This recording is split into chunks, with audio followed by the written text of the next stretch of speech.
Muy buenas tardes. Vamos a dar inicio al tema 3 de la asignatura Gerencia Financiera Internacional. Vamos a partir este tema en tres bloques. En el primero vamos a hablar de la gestión de riesgos. Hemos visto cómo al incursionar en los mercados financieros internacionales, una empresa puede ampliar sus oportunidades de negocio, sus oportunidades de financiamiento, sus oportunidades de inversión. Sin embargo, al mismo tiempo que hay oportunidades nuevas, aparecen riesgos nuevos. Y por eso, en esta primera parte del tema 3, vamos a hablar de la gestión de riesgos. Para ello vamos a empezar por hablar lo que es un riesgo. ¿Qué es un riesgo? El riesgo es la incertidumbre de que ocurra un acontecimiento o acción que pueda afectar negativamente a una entidad para el logro de sus objetivos financieros, operacionales o estratégicos. O sea, que ocurra algo que pueda afectar el logro de los objetivos, tanto financieros como operacionales o estratégicos. Por tanto, supone la posibilidad de que las oportunidades no se alcancen o la posibilidad de que las amenazas se materialicen. Este riesgo se mide en términos de probabilidad de ocurrencia.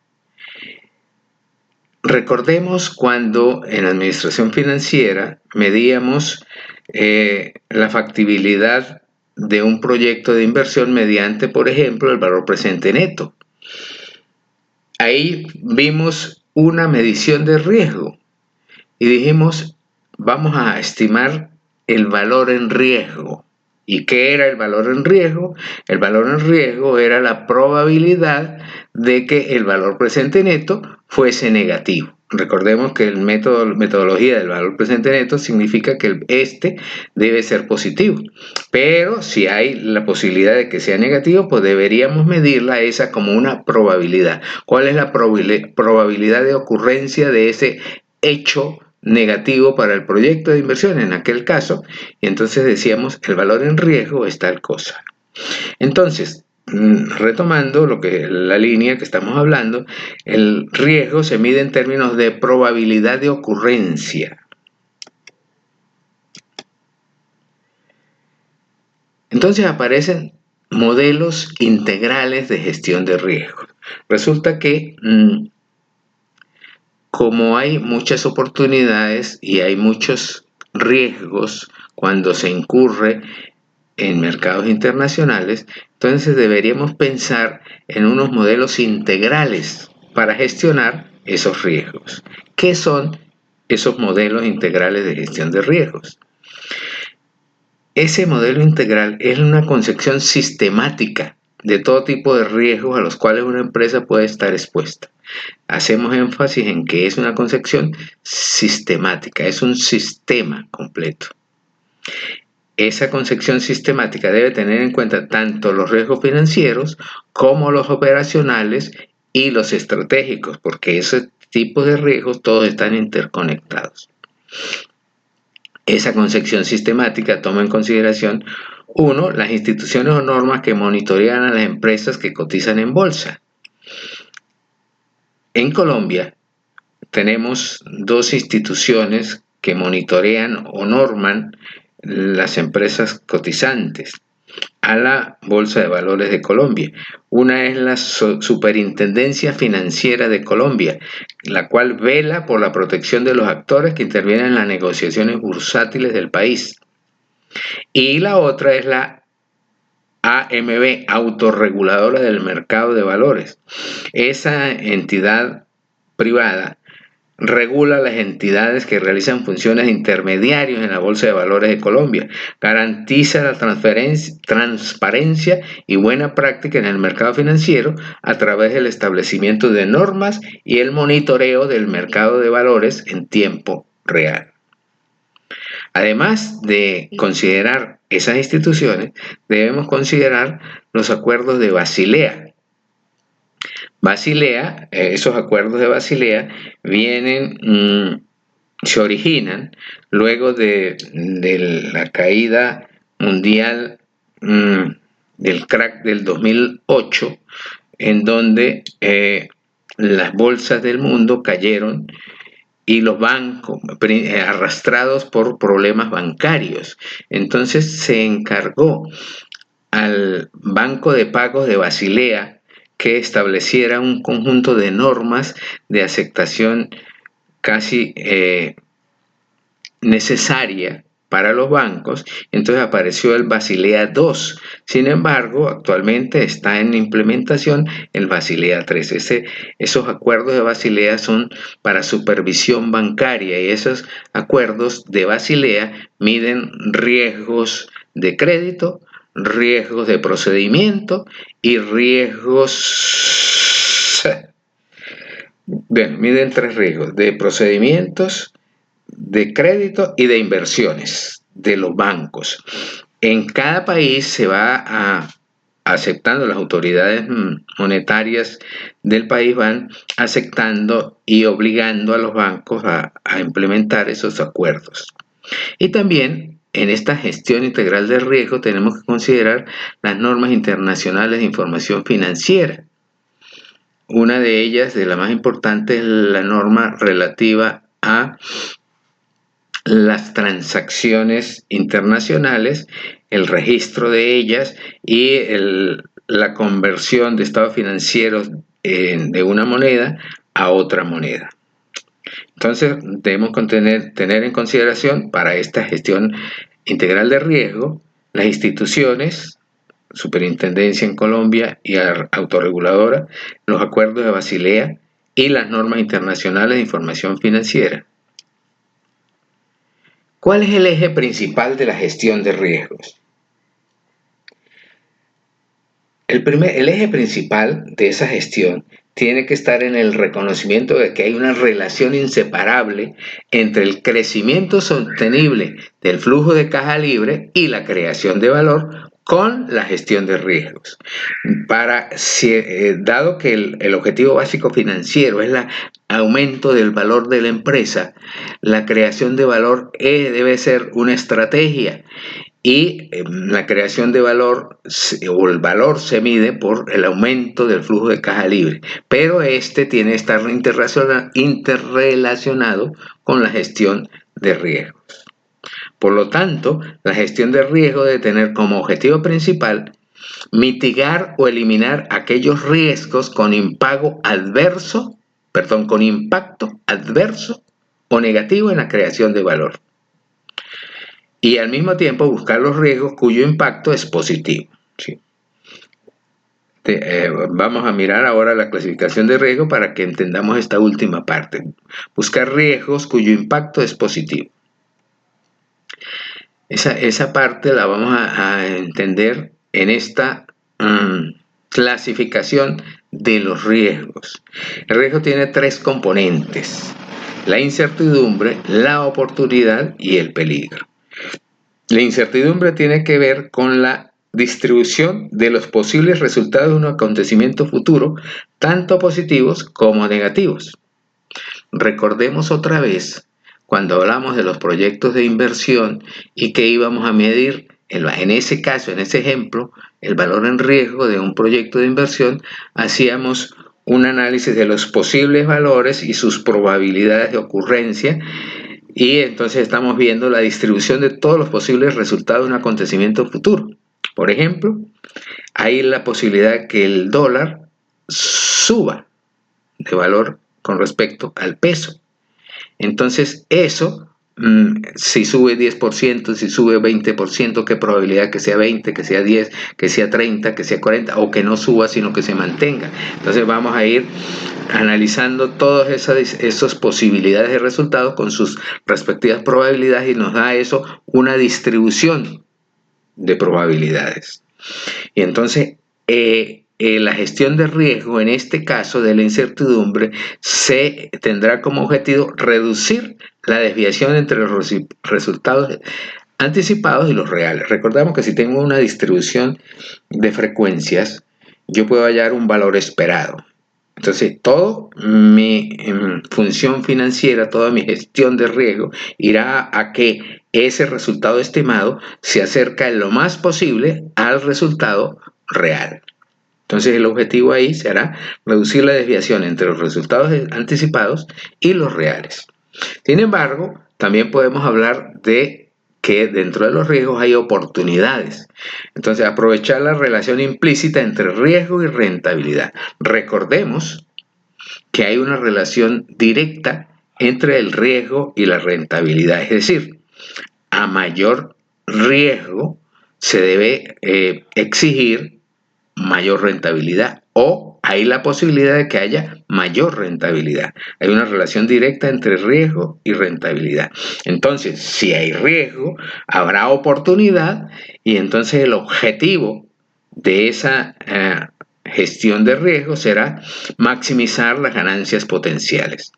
Si, por ejemplo, el dólar C que va subiendo, la tasa de cambio va al alza, quizás un objetivo para aprovechar esa oportunidad sería vender al extranjero, por ejemplo, exportar en más cantidades, porque voy a recibir más pesos por ese aumento de la tasa cambiaria. Hay también un componente del riesgo que denominamos peligro. El peligro tiene que ver con pérdidas económicas, robos, o sea, pérdidas porque hicimos mal las cosas, porque los costos fueron muy altos, porque hubo pérdidas de materia prima, hubo gastos muy altos, costos muy altos, sobre todo gastos administrativos muy altos, entonces pueden haber pérdidas económicas, pero también pueden haber robos, fraudes, daños patrimoniales. ¿Cuál es el objetivo aquí para enfrentar ese riesgo de peligro? ¿Cuál es la estrategia? Esa debe ser defensiva. Instalar sistemas y medidas de control para disminuir la probabilidad de ocurrencia de esos riesgos peligrosos. Entonces, ante el eje que dijimos, vamos a analizar la relación que hay entre la creación de valor y la gestión de riesgo. Tenemos unos componentes de esa gestión de riesgo. Esos componentes son básicamente tres. El primer componente es identificar y mapear. Ahora utilizamos en español la palabra mapear. El perfil de riesgos. Entonces tenemos que primero ver el perfil de riesgo. Ese perfil de riesgo debe partir de los objetivos estratégicos de la empresa. Se deben analizar las fortalezas, debilidades, oportunidades y amenazas para alcanzar objetivos operacionales y estratégicos de la empresa. Entonces, a partir de esas, quizás matriz DOFA, estamos hablando de una matriz DOFA, pudiéramos ver qué riesgos hay en el ambiente, en el entorno del negocio, de su participación en el mercado internacional o en los mercados financieros internacionales. Y entonces hacemos primero una identificación de los diversos posibles riesgos y luego un mapeo, ¿no? Vamos a seguirlo, vamos a buscar alguna forma gráfica de dejar constancia de esos riesgos. Posteriormente debemos hacer medición del impacto de los riesgos. Esa medición está, primero, estimar la probabilidad de ocurrencia con mecanismos de prevención y sin mecanismos de prevención. Por ejemplo, el riesgo peligroso que decíamos anteriormente de establecer sistemas de prevención. Entonces, tendríamos que estimar la probabilidad que pasa si no tenemos prevención, qué pasa si tenemos prevención, y ahí pudiéramos hacer un análisis de costos marginales, ¿no? Y segundo, valorar las consecuencias sobre el logro del objetivo mediante métodos cuantitativos o cualitativos. Vamos a ver cómo de alguna manera relacionamos las variables con los objetivos. Y luego, de identificación, medición, luego tendremos una etapa de comunicación y control. Tenemos que comunicar a todos los miembros del personal, a todo el talento humano, a los gerentes, etcétera, pero al mismo tiempo debemos controlar. Hay una matriz bien interesante que nos puede servir para evaluar esos riesgos. Entonces buscamos un posible riesgo, una fuente de riesgo. Por ejemplo, decíamos el hecho de que suba el precio del dólar, o sea que la tasa cambiaria tienda al alza. Y yo tengo, por ejemplo, deuda en moneda extranjera. Si tengo deuda en moneda extranjera, esa tendencia al alza significa que puede haber un riesgo financiero, un riesgo para mi empresa, porque puedo tener yo pérdidas por ese riesgo. Entonces, debo medir dos coordenadas. Por un lado, ¿qué impacto puede tener ese riesgo en los resultados de la empresa? Pero al mismo tiempo, ¿qué probabilidad hay de que se dé ese hecho? Decíamos como ejemplo una tendencia al alza del dólar. Entonces, ¿qué probabilidad hay de que se dé esa alza, ese alza de la tasa cambiaria? Hay una probabilidad baja, una probabilidad media, una probabilidad alta. Tenemos que de alguna manera estimar eso, quizás buscando expertos, instituciones que hacen estudios de ese comportamiento y podríamos llegar a valorar la probabilidad de ocurrencia de la subida de la tasa cambiaria. Pero ya a lo interno podemos ir mirando es qué impacto puede tener en mis resultados. Si tengo una alta exposición, por ejemplo, si yo tengo unas deudas importantes en dólares y no tengo ninguna cobertura a ese riesgo, puede ser que el impacto sea muy alto. Pero puede ser que yo ya he conseguido algún mecanismo de cobertura, por ejemplo, ese mecanismo cruzado que yo tengo de mercado que yo conseguí, tengo deuda en dólares, pero tengo ventas, exportaciones en dólares. Entonces es posible que ese impacto no sea tan alto, sino más bien sea bajo o medio.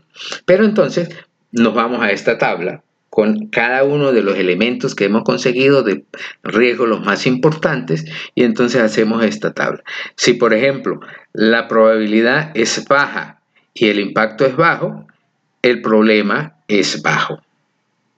Pero, en el lado contrario, si la probabilidad de ocurrencia es alta y el impacto es alto, es de gran prioridad atacar ese riesgo, gestionar ese riesgo de alguna manera. Vamos entonces a hablar ahora de la clasificación de los riesgos.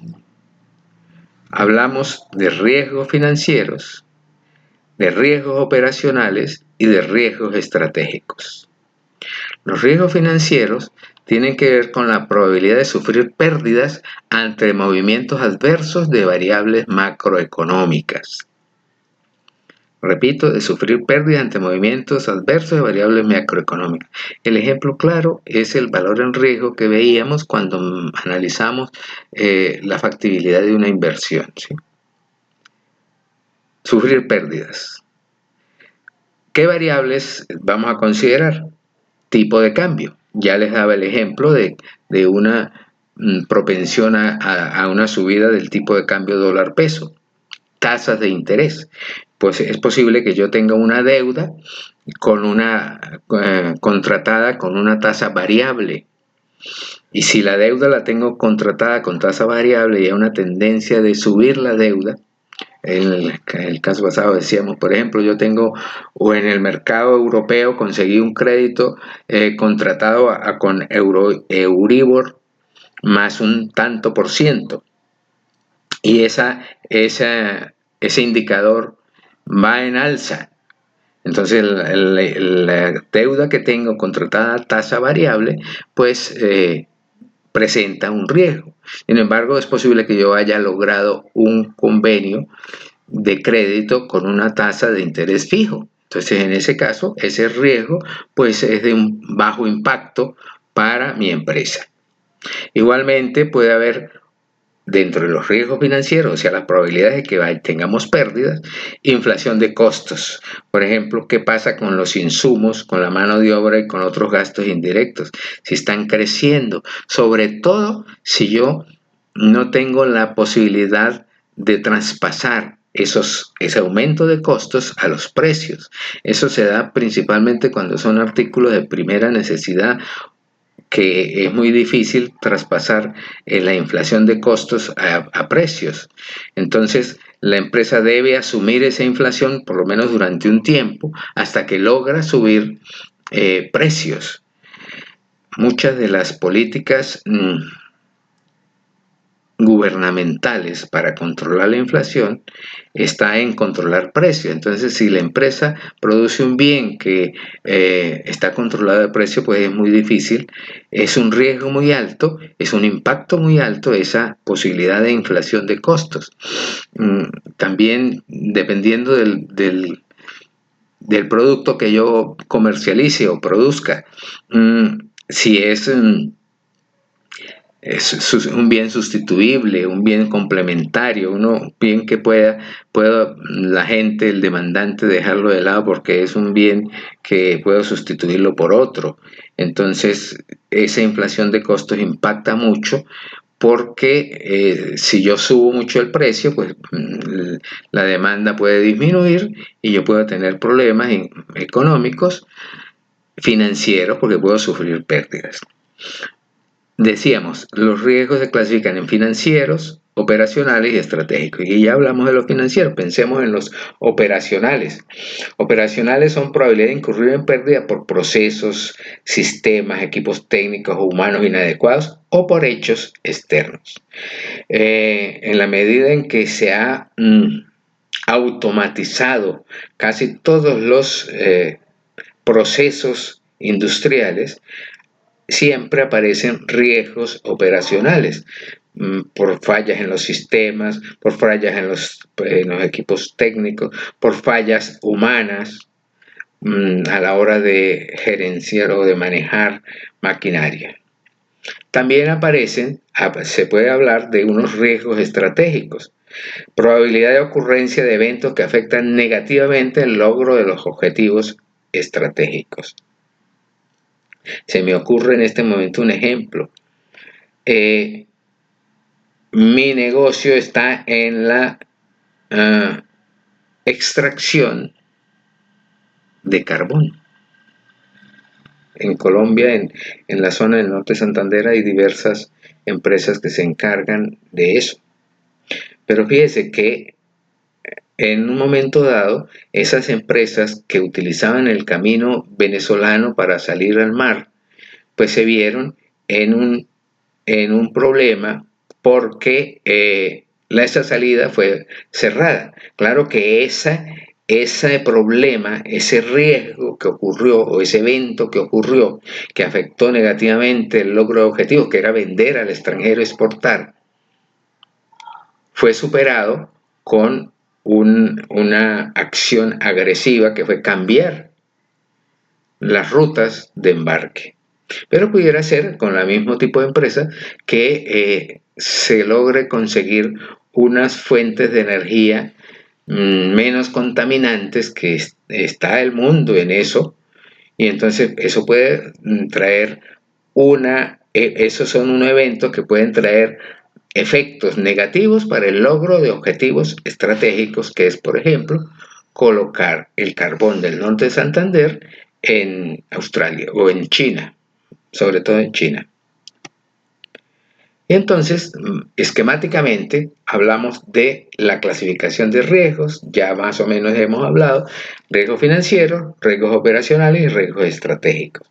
Dentro de los financieros tiene que ver básicamente con las variables macroeconómicas que pueden afectar los resultados financieros de la empresa, tipos de cambio, tasas de interés, inflación o créditos o impagos, que por ejemplo decía yo, debo en dólares.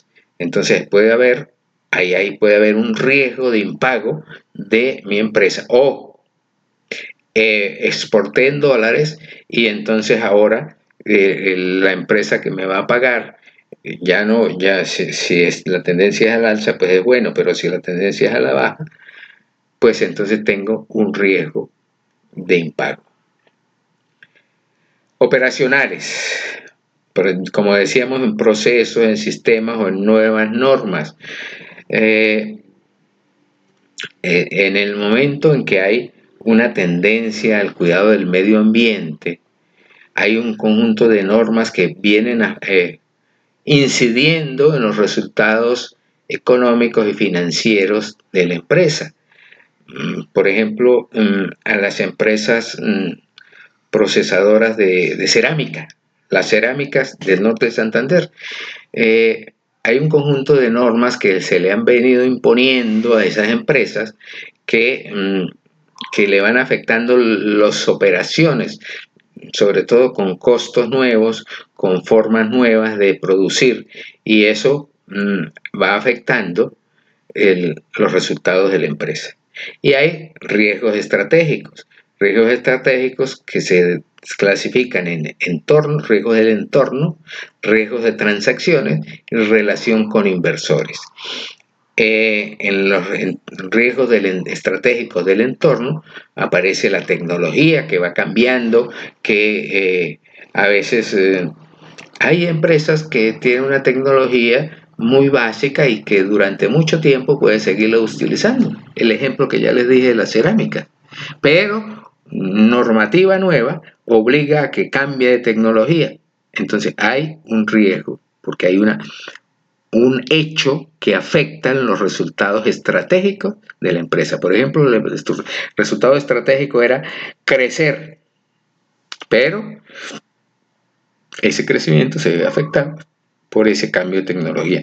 Es muy típico este riesgo de las empresas muy automatizadas, porque la tecnología automatizada, la robótica y la informática están cambiando a pasos, no sé cómo calificarlo, muy grandes.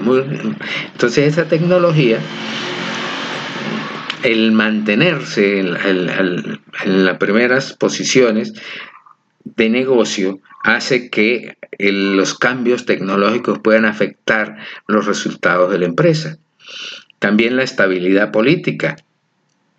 Cuando el gobierno establece políticas que puedan afectar una empresa, pues eso pueden ser riesgos a los resultados estratégicos de la empresa. Dentro de los estratégicos también podemos pensar en riesgos de transacciones. Dentro de las transacciones, por ejemplo, ¿qué pasa si hacemos una fusión o una adquisición? La empresa necesita fusionarse con otra empresa que tiene unos procesos adecuados al día y necesitamos hacer esa fusión, o porque necesitamos capital y el inversionista nos proporciona el capital, pero exige que haya una fusión. Si no me dan el capital, sino nos fusionamos. O nosotros podemos adquirir otra empresa para hacer un crecimiento del negocio. Ahí aquí aparece un riesgo bien interesante estratégico de transacciones que es llamada OPA. Las OPAs, que es una oferta pública de acciones, OPA, se da en los mercados internacionales y está normado en los mercados internacionales, y mediante la cual una empresa en un momento dado desea y quiere y puede tener el suficiente músculo financiero para comprar las acciones de otra. Y entonces, como la otra sus acciones están en el mercado de capitales, pues hay una oferta pública de acciones. Yo, como empresa XY, deseo adquirir la mayoría, por ejemplo, de las acciones de la empresa ZZ y ofrezco tal precio. Y está normado, hay la posibilidad, está totalmente normado, de que como las acciones se venden en el mercado, se compran y venden en el mercado de acciones, pues hay la posibilidad de que los accionistas acepten en su mayoría esa OPA, y si en mayoría aceptan esa venta, pues es posible que toda la mayor propiedad de las acciones de una empresa pasen a ser otra. Ese es un riesgo para una empresa en un momento dado. Y está también como riesgo estratégico la relación con los inversores. Un poco también te relaciona con la misma OPA, ¿no? Pero tiene que haber comunicación con los inversores. Pueden haber riesgos a la hora de repartir dividendos, que puede ser que no todo el mundo, o en mayoría, estas son decisiones de mayoría, esté de acuerdo con que se repartan dividendos, con que se acumulen resultados, etc. Y a veces hay la necesidad de reestructurar la directiva, pueden haber problemas de dirección de la empresa, de gestión de la empresa. Estos son riesgos estratégicos que es posible que al haber una nueva directiva, esa nueva directiva con su nueva mayoría puede cambiar hasta el objetivo de la empresa o la estrategia de la empresa.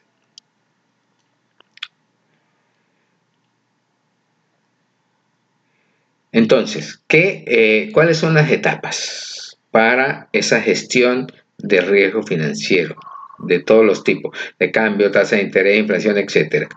Primero, identificar y estimar la exposición a los riesgos macroeconómicos que afectan las finanzas. Riesgos macroeconómicos de tasa de interés, de tipos de cambio, de inflación, de costos. Determinar objetivos a lograr mediante la gestión de riesgos. Entonces, identificamos los riesgos, quizás con la tablita aquella para cada uno de los riesgos principales. Identificamos y estimamos la exposición. Vamos a definir unos objetivos para lograr mediante la gestión de estos riesgos. Y luego de establecer los objetivos, tercero, diseñar una política de cobertura. Aquí aparece una tablita, un esquema, donde puedo mirar los orígenes de los riesgos. Por ejemplo, si analizamos al primer nivel, origen. El origen puede ser de políticas macroeconómicas nacionales y extranjeros. Por ejemplo, esa guerra comercial que hubo en los años anteriores está ahorita un poco tranquilizada entre la China y los Estados Unidos, produjo políticas macroeconómicas del ámbito de ambos lados, tanto en la China como en Estados Unidos, que tuvieron impacto en las políticas nacionales. Ahí, además de la parte económica, hay la parte política, donde hay como alineamientos con un eje o con otro eje, etc. Entonces hay reacciones de política nacional frente a políticas macroeconómicas nacionales y extranjeras. Pero también hay políticas nacionales de otro estilo, ya no son macroeconómicas, sino políticas de otro estilo. Aquí, por ejemplo, puede aparecer las políticas de cuidado del medio ambiente, de preservación y mantenimiento del medio ambiente, por ejemplo. Entonces son políticas que afectan y tienen una reacción en las políticas nacionales. O pueden haber cambios particulares en el sector. El ejemplo que daba yo del carbón, ¿no? La industria del carbón colombiana tiene bastantes riesgos en este momento, sobre todo por el medio ambiente, por los costos, etcétera, ¿no? Entonces hay cambios en el sector que pueden afectar o tener reacción en la política nacional. Esa política nacional se expresa básicamente en tres tipos de política: una política monetaria, una política fiscal y una política industrial y comercial. Todas ellas afectan las variables de mercado, que tienen que ver con la empresa, tanto a lo nacional como en lo internacional. Variables de mercado que son la tasa de interés, el tipo de cambio, la inflación y los precios relativos. Ellos a su vez impactan y tienen efectos sobre los flujos de caja, pero pueden ser efectos esperados sobre los flujos de caja por las modificaciones en los resultados de posición financiera. Estos impactos esperados seguramente se podrán llevar a las proyecciones y a las previsiones financieras de los próximos años. En la función financiera de mediano plazo hay que tener mucho cuidado en estas posibilidades, ¿no? Recordemos que era la planificación financiera que se traducía en última instancia en un presupuesto de caja. Entonces, todas esas modificaciones habrán que meterlas, incluirlas, pues, a la hora de estimar esas previsiones, esa planificación financiera y esos presupuestos de caja que indudablemente están en el día a día de la empresa nacional. Pero también pueden haber impactos no esperados sobre los flujos de caja, que son impactos mucho más riesgosos y más difíciles de cubrir, en tasas de interés, en tipos de cambio, en riesgo de inflación, en riesgos comerciales.